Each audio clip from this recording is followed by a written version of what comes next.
Boa noite a todos, a paz. Vamos dar início ao nosso culto, né? Vamos estar orando. Deus, em nome de Jesus, Senhor, estamos aqui, Senhor, para te adorar, Senhor, para te glorificar, Deus. Estamos aqui, Senhor, para exaltar o teu nome, Senhor, e bem dizer a ti, Senhor. Pai, em nome de Jesus, Senhor, que possamos estar com corações abertos, Senhor, disponível para ouvir a tua palavra, ouvir o teu louvor, Senhor, ouvir a tua voz, Senhor.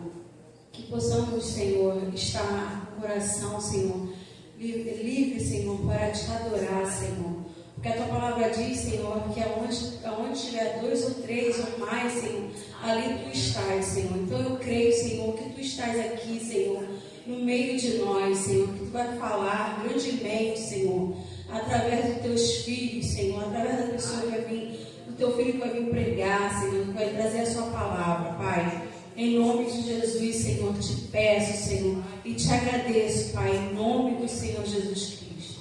Amém.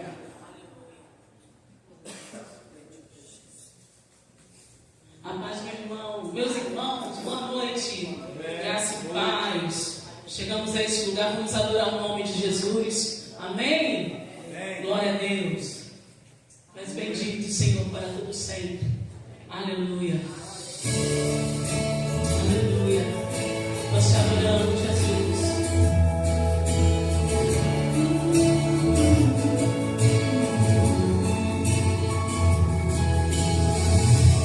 Nosso Pai, que o teu nome seja mantido no santo.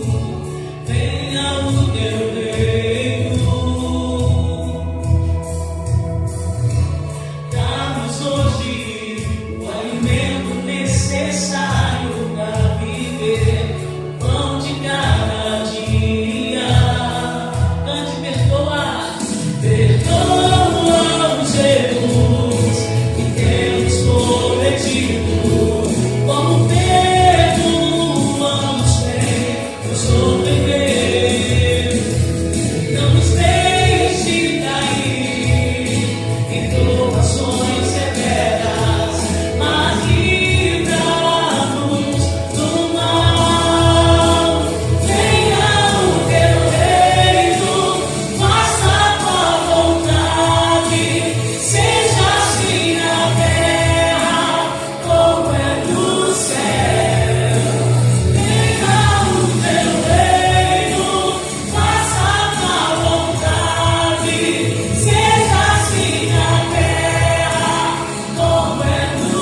louvamos, Jesus.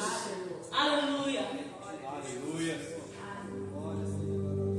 Aleluia. Glória a Jesus. Teu reino é para sempre, Senhor. Teu reino é para sempre. Aleluia. Aleluia, aleluia. Nós te louvamos, Jesus.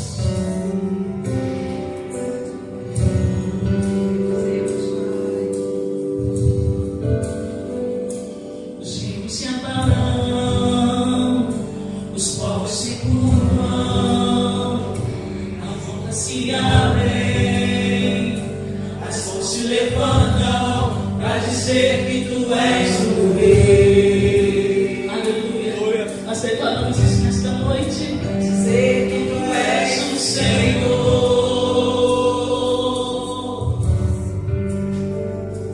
Os reinos se abalam, os povos se curvam, as bocas se abrem, se levantam para dizer que tu és o Rei. Tu és o Rei, para dizer que tu és o Senhor. Teu reino é sempre eterno, firmado em misericórdia, justiça e igualdade, bondade e fidelidade.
buscar minha face e se converter dos seus maus caminhos, então ouvirei dos céus e perdoarei os seus pecados e sararei a sua terra. Agora estarão abertos meus olhos e atentos meus ouvidos à oração deste lugar. Vamos ler juntos todos os 16. Porque agora escolhi e santifiquei esta casa, para que o meu nome esteja nela perpetuamente, e nela estarão fixos meus olhos e o meu coração todos os dias. Aleluia. Louvado seja Deus. Gente, me perdoe que eu estou nervosa. Vamos orar, Senhor, vamos pedir de oração. Amém. Pai, em nome de Jesus, Senhor, estamos aqui, Senhor, clamando a Ti, Senhor, por pedido de orações, Senhor. Senhor, em nome de Jesus, Pai, toma, Senhor, todas as necessidades do Teu povo, Senhor. Toma a necessidade de cada um de nós, Senhor, que estamos aqui, Senhor, buscando, Senhor, clamando por Ti, Pai. Deus, em nome do Senhor Jesus Cristo, te pedimos, Senhor, por libertação, Senhor. Te pedimos, Senhor, por cura, Senhor. Cura na alma, Senhor. Quantas pessoas estão depressivas, Senhor, com várias síndromes, Senhor. Que, Senhor, que essas pessoas sejam libertas dessas doenças, Senhor, da alma, Senhor, que elas sejam curadas, Pai. Deus, porque Tu és o maior psicólogo, Senhor, que existe, Pai. Porque em Ti, Senhor, a cura. Em Ti, Senhor, a transformação, Senhor. Pai, em nome de Jesus, pedimos, Senhor, por esse bairro, Pai. Em nome de Jesus, Senhor, toma cada morador neste lugar, Senhor. Toma, Senhor. Pai, em nome de Jesus, pedimos, Senhor, que Tu venha trazer libertação, Senhor. Que Tu venha quebrar cadeias, Senhor. Que Tu venha, Senhor, derrubar, Senhor, gigantes, Senhor, que venham impedir, Senhor, de pessoas caminharem para a Tua casa, Senhor. Que Tu venha quebrar correntes, Senhor. Senhor, em nome de Jesus, Senhor, que Tu abra os olhos, Senhor, abra os ouvidos, Senhor, abra as mentes, Senhor, dos Teus filhos, Pai. Senhor, em nome de Jesus, Senhor, Pai, em nome de Jesus, traga, Senhor, as pessoas, Senhor, para Te adorar, Senhor. Que pessoas venham se render a Ti, Senhor. Que pessoas venham conhecer verdadeiramente quem Tu és, Senhor.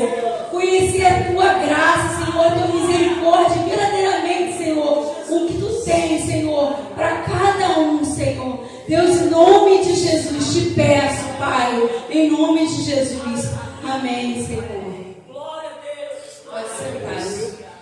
Louvado seja Deus. Hoje tem visitante, né? Hoje não tem visitante. Vamos fazer, então, uma oferta. Aleluia.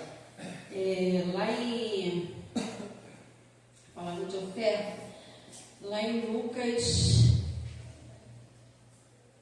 21, do 1 ao 4. E olhando, ele viu os ricos lançar as suas ofertas na arca do tesouro. E viu também uma pobre viúva lançar-lhe 2 pequenas moedas. E disse: em verdade vos digo, que lançou mais do que todos esta pobre viúva. Porque todos aqueles deitaram para as ofertas de Deus do que lhe sobeja, mas esta, da sua pobreza, deitou todo o seu sustento que tinha. A oferta também é uma adoração a Deus, porque quando nós lançamos para Deus as nossas ofertas, nossos dízimos, nós estamos dando a Ele o nosso melhor, o que é dele e não o nosso. Nós temos que separar sempre o primeiro para Ele, né? Então, que a nossa oferta, o nosso dízimo seja uma adoração a Deus verdadeiramente, porque Ele busca verdadeiros adoradores na terra, que possamos adorar o Senhor através dessa. Glória a Deus. As obreiras vão estar distribuindo os envelopes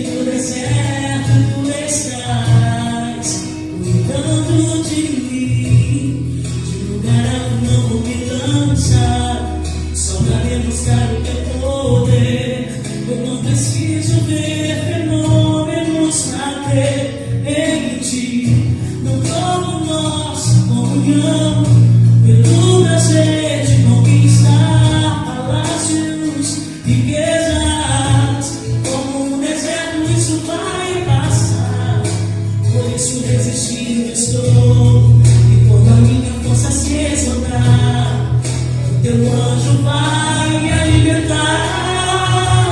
Te adorar eu quis sustentar-me de pé. Não vou perder a guerra, se louvarem nem as tentações. É mais que estratégia.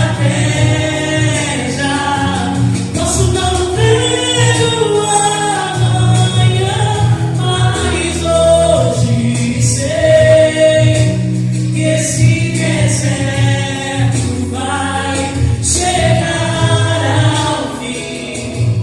O Senhor está cuidando de mim. Aleluia. Eu não preciso transformar pedras em pães para provar que no deserto tu estás cuidando de mim. De lugar alto não vou me lançar, só para demonstrar o teu poder. Não preciso ver fenômenos pra crer em ti. Não troco nossa comunhão pelo prazer de conquistar palácios, riquezas. Como um deserto isso vai passar, por isso resistindo estou. E quando a minha força se esgotar, o teu anjo vai me alimentar. Te adorar eu quis sustentar-me de pé.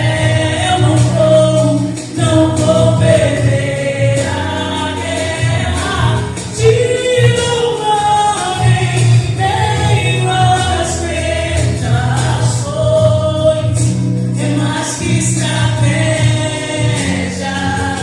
Posso não ver o amanhã, mas hoje sei que esse deserto vai chegar ao fim. O Senhor está cuidando de mim. E te adorar eu quis sustentar-me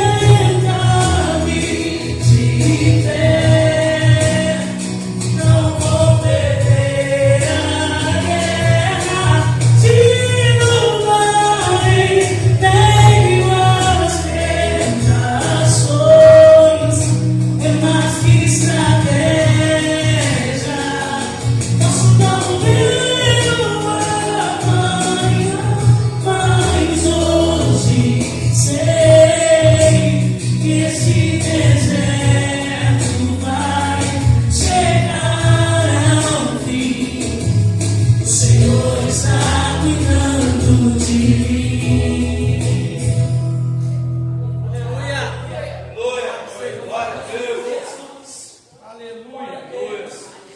Oh Deus, aleluia.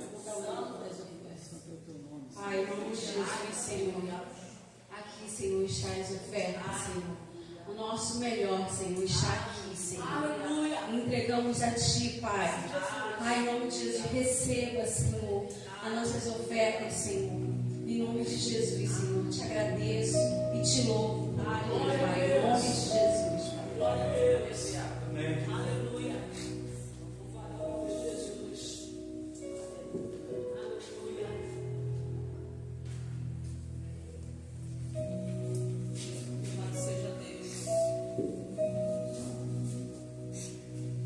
Aleluia.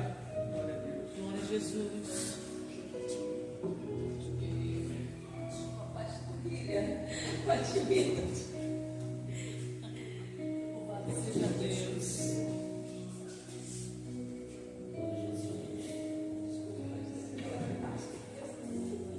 Pode ser, meu irmão. Isso acontece, irmão.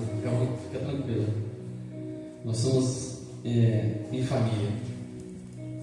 Tá bom? E eu que estava aqui, também estava esquecendo de fazer a minha oferta ali, ó. Estava ali envolvido com louvor e acabei também de fazer, acabei de fazer agora. Então isso acontece, não se preocupa.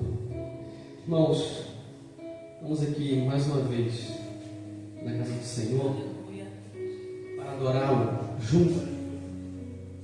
Porque, como a gente sabe, a gente só tem a presença de Jesus.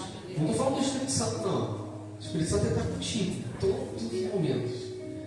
Mas nós só temos a presença de Jesus porque foi uma promessa dele quando nos reunimos em nome dele.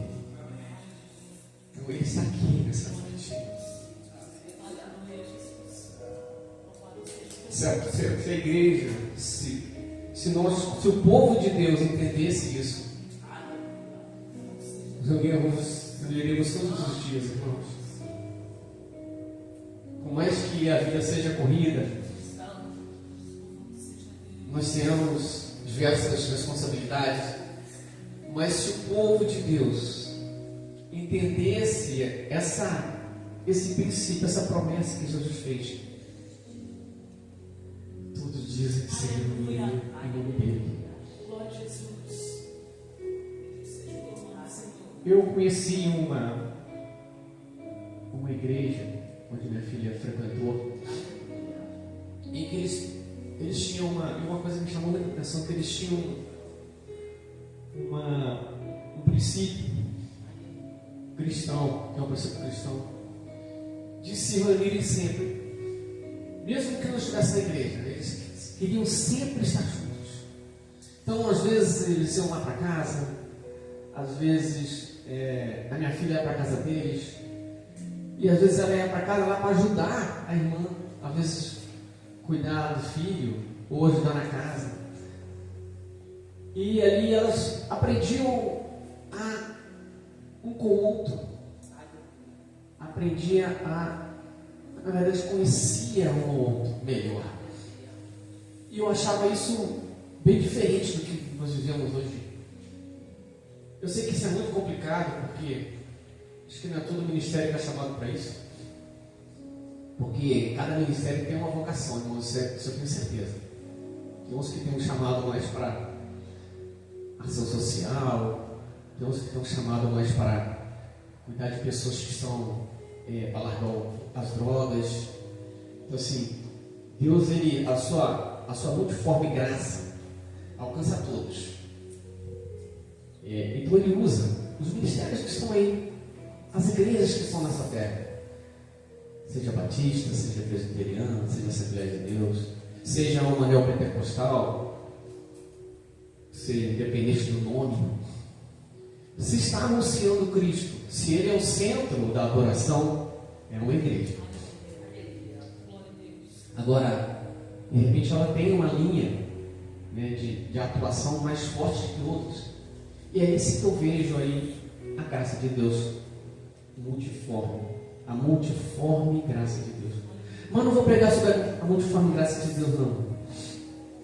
Foi só uma coisa que eu lembrei aqui e que achei muito interessante, porque nós precisamos realmente querer Jesus, querer Deus. Porque hoje o mundo está muito à procura de milagre, de bênção, de prosperidade, de bens, independente do que for. É uma casa nova, quem não quer uma casa própria, né? Acho que todo mundo quer. Isso é normal. Mas você querer Deus só para querer ter uma casa própria, ou para querer ter um carro zero, a pessoa está desvirtuada do Evangelho. E isso tem se mostrado na Bíblia desde sempre. A grande verdade é que a gente precisa confiar mais em Deus.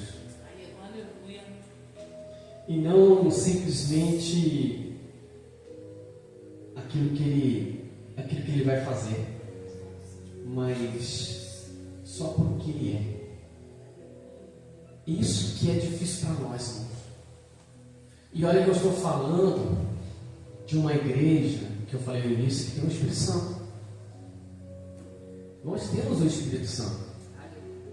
Pelo menos deveríamos ter. Porque se você nasceu de novo um dia, a semente do Espírito Santo foi plantada em você. Então, consequentemente, você tem o Espírito Santo em você. Porque Ele é que faz você produzir os frutos. O fruto que a gente tanto fala aqui. Ele que nos converte a cada dia do pecado, dos maus caminhos. Porque sabemos nós que a nossa natureza corrompida, ela não consegue fazer isso aqui. Ela não consegue numa quinta-feira, numa noite fria, vir para a igreja para reunirmos em nome de Jesus e ter a presença dele.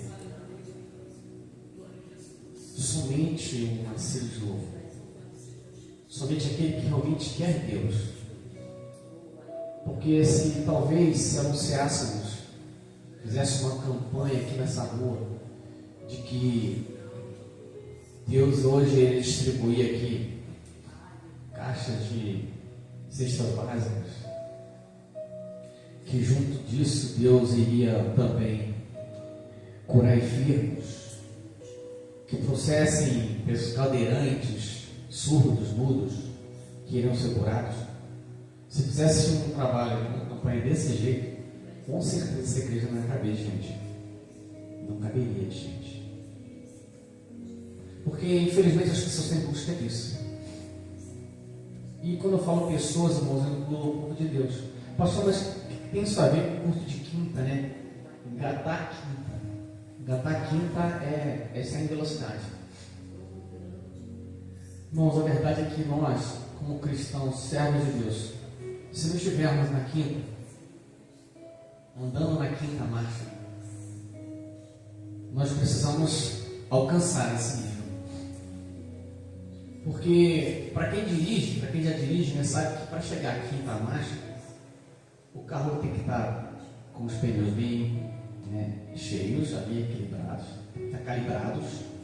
A direção não pode estar se estiver nem para o outro, tem que estar alinhado o carro. Toda a parte de suspensão do carro tem que estar também boa, porque sabemos que nessa velocidade, se você bate num buraco, se não numa curva, ou se você tenta desviar-se de alguma coisa, se você não tiver os pneus bem aderentes ao asfalto, se você não tiver a suspensão boa, com certeza acontecerá um acidente. E nós vivemos, se estamos andando na quinta marcha, em velocidade, a nossa pressão tem que ser mais que redobrada. Porque eu, como motorista, provavelmente a maioria aqui, uma boa parte que é motorista, ou pelo menos entende de que é dirigir. Quando estamos em velocidade, você não pode fazer um movimento do carro muito brusco. Você não pode virar a direção de repente. Porque se você fizer isso, você pode capotar o carro. E o cristão maduro que anda na quinta, ele também não faz movimentos bruscos, irmãos. Os movimentos deles são friamente calculados. Não é chapolim colorado não, mas é por aí. Os movimentos são friamente calculados. Por quê? Porque a gente sabe que se a gente se movimentar errado, a gente pode passar acidente para nós ou para o outro. Aí eu estou falando de testemunho, né? Então, isso me traz a palavra que vou falar hoje, que vou ministrar hoje, que o Senhor colocou no meu coração desde o início da semana, logo que eu soube que iria pregar. E eu vou trazer um exemplo. Na Bíblia tem vários exemplos. Eu vou trazer o exemplo de um homem que viveu nessa terra um bom tempo. Provavelmente dizem os historiadores, os estudiosos, teólogos, aproximadamente 70 anos. Não se sabe, não se fala da morte dele, mas provavelmente viveu 70 anos.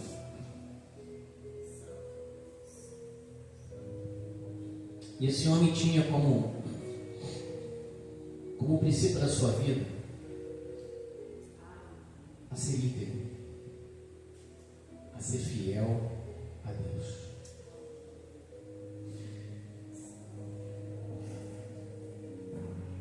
E considerando isso, o nome da mensagem seria: podemos ser íntegros na adversidade ou na prosperidade.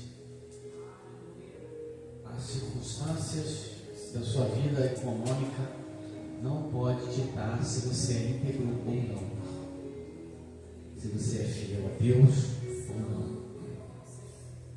E eu acredito que quando eu falo o nome dessa pessoa, você não saber. Esse homem tinha tudo para não ser íntegro, tinha todas as desculpas. Ele foi deportado ainda como adolescente, jovem, 16 anos.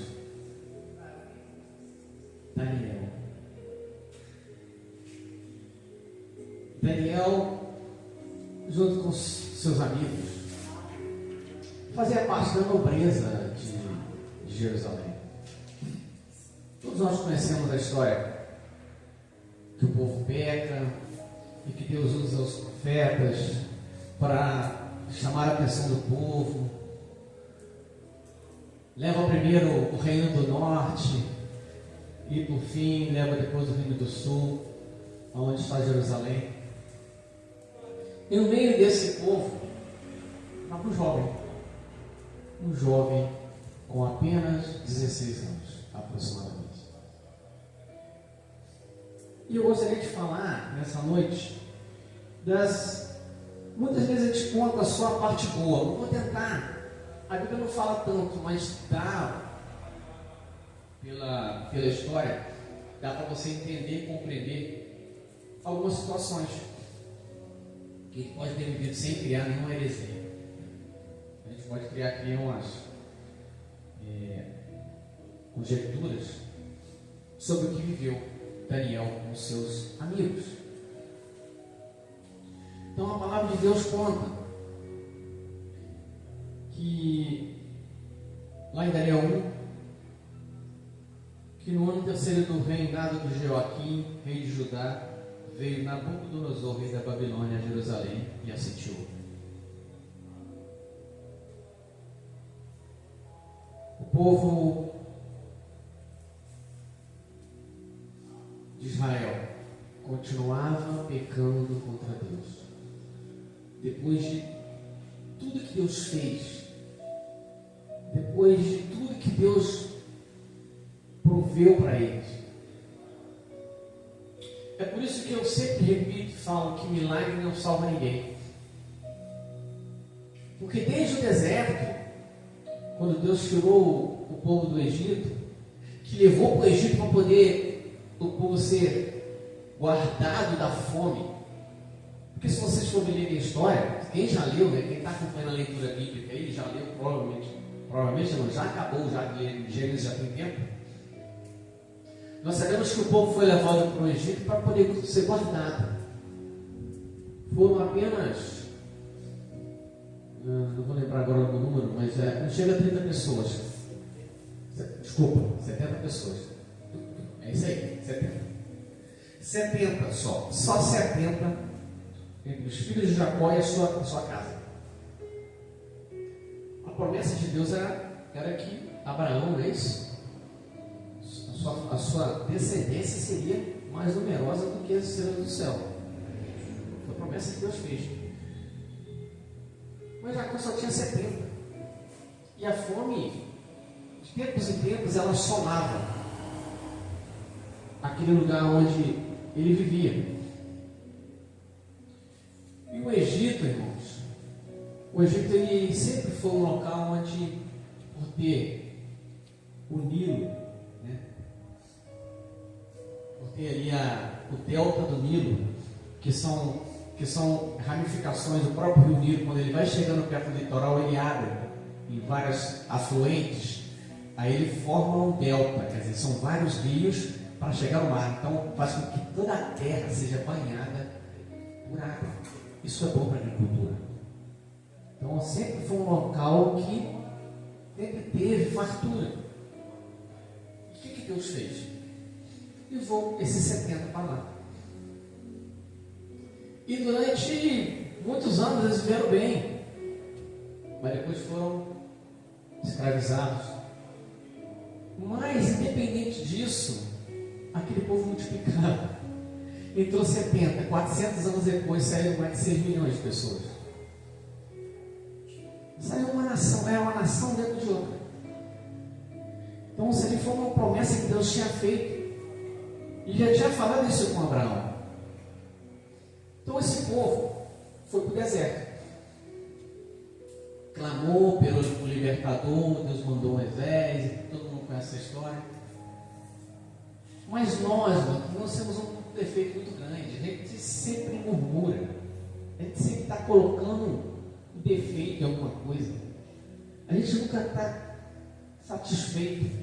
Sabe aquele sentimento de contentamento? A gente tem isso de vez em quando. Deveria ser sempre. Eu acho que estou falando só de mim aqui, né?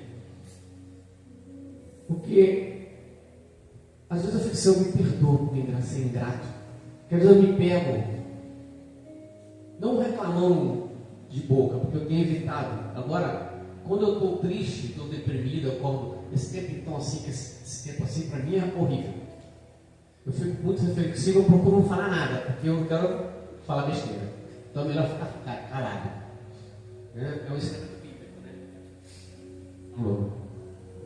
né? Primeiro que eu passo com o sábio. Calado eu não passo com o sábio, né? Mas a gente se pega com um sentimento de ingratidão. E a gente não é muito diferente do povo de Israel. A gente às vezes critica muito o israelita. Um milagre que aconteceu com o povo de Israel são milagres que nunca aconteceu com outros povos. E eles viveram tudo aquilo ali. E mesmo assim, todos os que saíram do Egito, todos eles que saíram não entraram na terra. Todos morreram no deserto, porque não conseguiram vencer os conflitos que tiveram. Aí isso tudo para poder vir agora e falar aí de Daniel. Então todo esse povo, depois de todo esse milagre, as histórias que eles conheciam do que Deus fez, desde a saída do Egito, de todas as guerras que houveram, do que Deus fez através de Davi, conquistou toda aquela terra em volta, não existia inimigo mais na época de Davi. No final do seu reinado, quando Salomão assumiu o trono, tinha paz. E outra, os países que não eram regidos por Salomão, eles pagavam um tributo para ter paz. Entende? Então era do Egito até o Eufrates. Era justamente o que Deus tinha prometido a Abraão. Demorou quantos anos para isso acontecer? Centenas de anos. Foram 400 só no Egito. Depois acho que mais 400 até chegar a Davi. Então isso é quase um milênio para que a promessa de Deus se cumprisse. Mas por quê? Porque precisava do posicionamento das pessoas. Podia ter acontecido antes. Quando Deus falou para Josué, você vai entrar e vai tirar todo mundo. Mas eles fizeram tudo errado, começaram a fazer aliança com pessoas que não tinham que fazer aliança. Deus não é isso que Deus tinha mandado. Se eles tivessem obedecido, eles tinham conseguido conquistar tudo, até o Eufrates. E hoje Israel não seria só aquela tripinha que tem lá no Oriente Médio. Israel seria aquilo tudo ali, do Mar Mediterrâneo até lá o Golfo Pérsico. Seria um baita de um país maior que os Estados Unidos. Ia juntar tudo ali: Jordânia, Síria, Líbano, Iraque, Irã, Emirados Árabes. Não tem nada disso, ia ser tudo Israel. Mas por desobediência, eles Passaram por tudo isso. Aí chega a vez de Daniel passar nessa terra.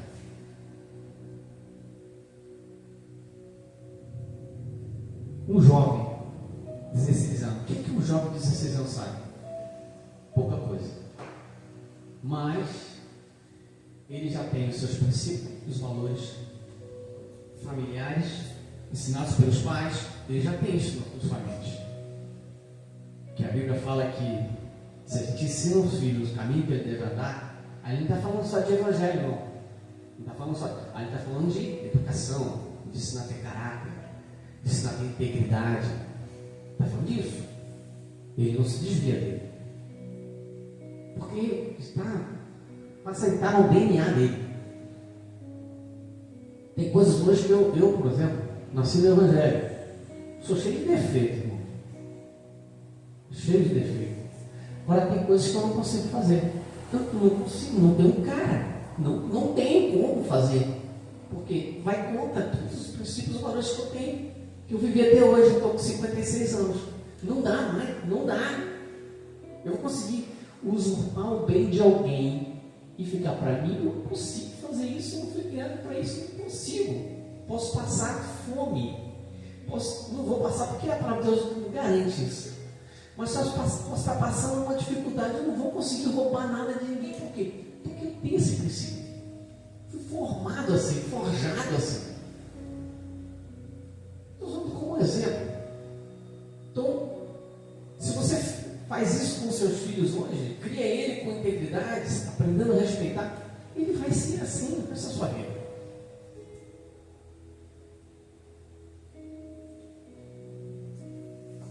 Então Daniel e os seus 3 amigos,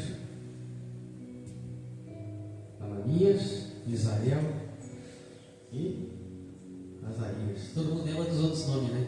Os outros nomes é mais fácil, né? Os nomes babilônicos que receberam. Sadraque, Mesaque e Abednego. Que a gente ouve muita história, né? Quando criança. Eu fui criado na escola bíblica, então a gente aprende a guardar isso. Agora quando vai falar Misael, Ananias, não dá, você grava depois. Mas esses 4 jovens, eles aprenderam. E eram da nobreza. Aí imagina você é tirado da sua nação, da sua terra, é levado preso, escravo, por mais que tenha sido bem tratado, que a gente sabe, mas ele é escravo. Ele estava numa terra desconhecida, não estava com seus pais, com seus parentes, nada disso estava com eles. Eles estavam só eles e Deus. Um tinha o outro e os 4 tinham Deus, confiavam em Deus. Imagina os conflitos que esses jovens passaram nos seus primeiros dias, primeiros anos. Porque a Bíblia fala que eles passaram por 3 anos em um curso intensivo na corte de Nabucodonosor para aprender a língua deles, para aprender a sua ciência, para aprender tudo que eles tinham, astrologia, sobre adivinhações. Era um lugar que era, além de ser rico, a cultura era também muito forte. Então, ele trouxe essas pessoas nobres, jovens, porque ele queria moldá-los para eles serem servidores públicos. Eles iam trabalhar junto com eles, que iam ser os seus principais. Entende? No palácio, servido. Então ele levou aqueles 3 jovens, aqueles 4 jovens. Isso, a Bíblia só fala desses 4, mas tinha outros. Ele não estava sozinho. Quando você vê que esse oficial do rei, ele estava preparando uma turma. E os 4 se destacaram na turma. Lembra? Que eles se destacaram porque eles não se queriam se contaminar com a mesa do rei, né? Mas eu não vou entrar nesse detalhe, todo mundo conhece essa parte. O que eu quero falar é das dificuldades deles, que eles tiveram, longe da sua família, traumatizados, mudaram seus nomes, tentaram tirar a identidade deles, irmão, porque tirar o nome da pessoa, né? Para o hebreu, é como tirar a identidade dele, porque o hebreu dava um nome de acordo com uma característica da criança, não era igual nós estamos aqui. A criança mal começa a ser gerada, já começa a escolher nome, assim. O hebreu era diferente. Primeiro a criança nascia, depois que eles iam dar nome. Então, Daniel e os outros 3, eles tinham um nome que era tudo deles, que era a principal coisa, a identidade deles. E a primeira coisa que Nabucodonosor tenta fazer é o quê? Desconstruir essa identidade. Desconstruir e tentar construir uma nova pessoa. Porque é isso que era costume, não só daquele império, era o costume de todos os impérios que assumiram. Babilônico é um que tentou fazer isso com mais veemência, e ele foi teve bastante êxito. Só perdeu depois porque Deus tirou dele o poder.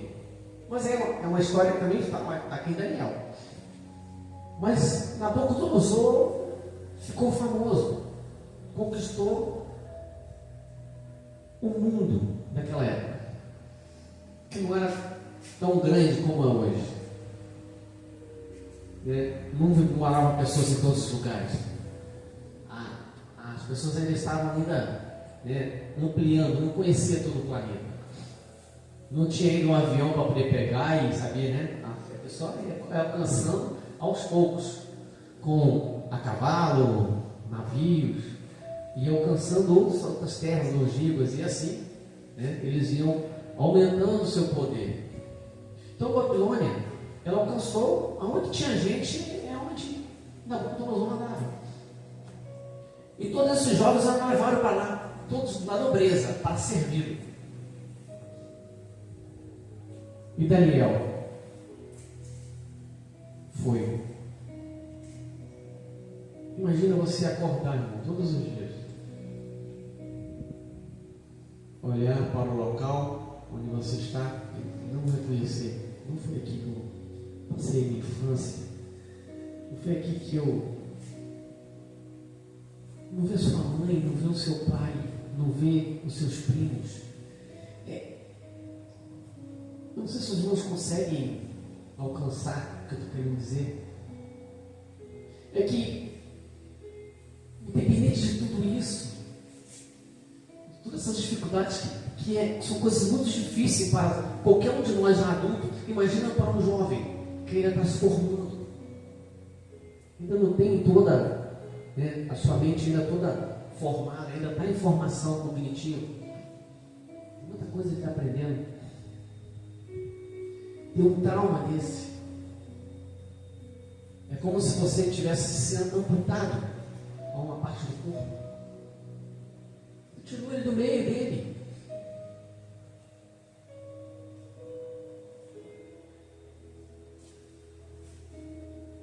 E assim ele continuou a sua vida ali. E antes de continuar, eu gostaria de ler o último versículo do livro de Daniel.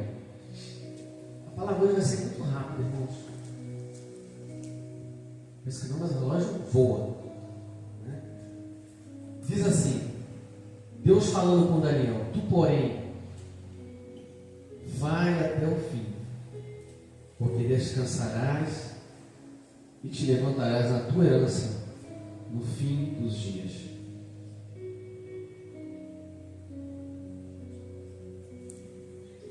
Deus ele não tinha falado isso aqui para Daniel. Isso aqui recebeu, já devia estar próximo, já devia estar na sua velhice.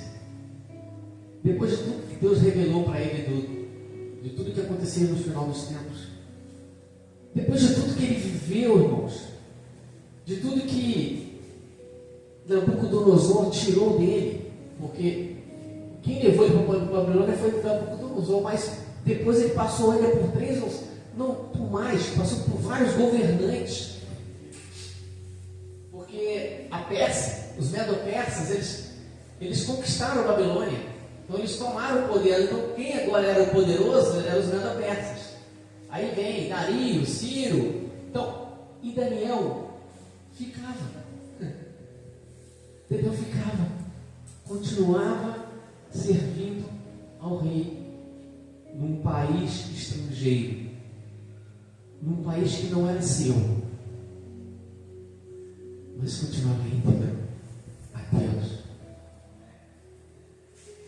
Muitos pensam que os momentos mais difíceis para Daniel e os seus amigos foram aquele momento em que os 3 amigos foram para a fornalha, não é isso? E Daniel foi para a cova dos leões. Acho que é o ápice, né?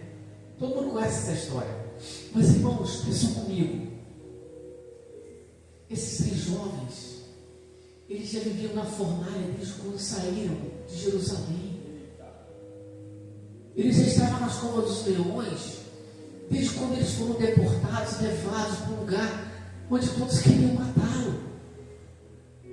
Não teve um momento na vida de Daniel que ele teve paz. Ele ajudaram os outros, e depois esses mesmos que ele ajudou os traíram, queriam matá-lo por inveja. Porque independente dele ser escravo, ele era um homem íntegro ao Senhor. E o Senhor o abençoava, dava a ele sabedoria. Ele tinha um dom de interpretações dado por Deus, e ele usava isso para abençoar as pessoas. Um dos primeiros que ele fez foi livrar os sábios de serem mortos. Todos os sábios seriam mortos, inclusive ele. Por quê? Porque Nabucodonosor teve um sonho, mas ele não queria falar do